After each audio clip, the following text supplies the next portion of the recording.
He just tweeted this. Lakers center DeMarcus Cousins has suffered a possible knee injury, will undergo further testing today in Los Angeles.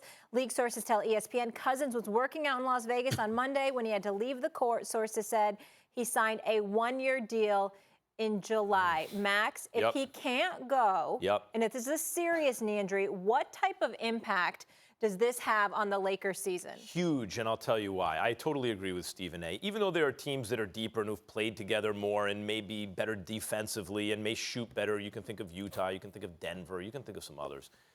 I think in the end, when you have the kind of talent the Lakers and Clippers do, it's going to come down to an all-LA Western Conference Finals. Stephen A., I just was going on about Ty Lue, and maybe if Ty Lue had been the coach, I might think differently and put the Lakers ahead of the Clippers.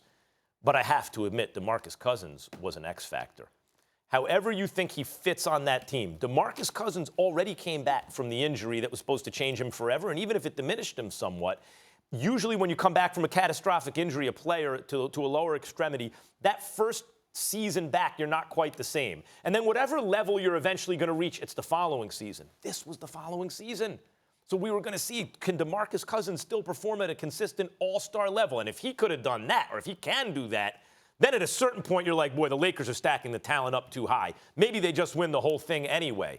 But if Cousins' body is breaking down, Stephen A., and he really is going to be a 15 to 18-minute contributor off the bench, while that's good, that's not Boogie Cousins on the Lakers. So I think this is a huge development for L.A.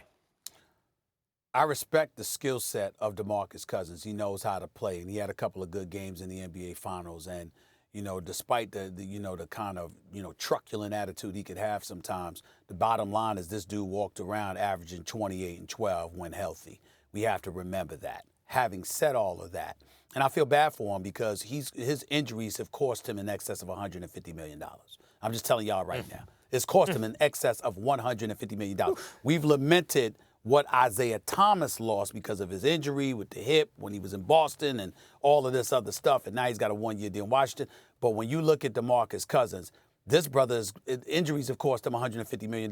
Having said all of that, I don't think it's that big of a deal. Not with this team, not with LeBron, not with Anthony Davis.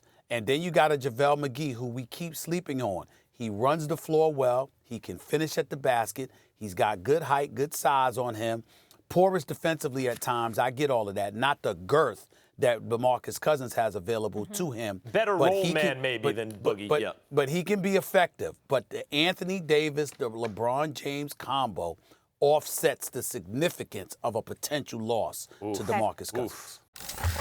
Thanks for watching ESPN on YouTube. For more sports, highlights, and analysis, be sure to download the ESPN app. And for live streaming sports and premium content, subscribe to ESPN Plus right now.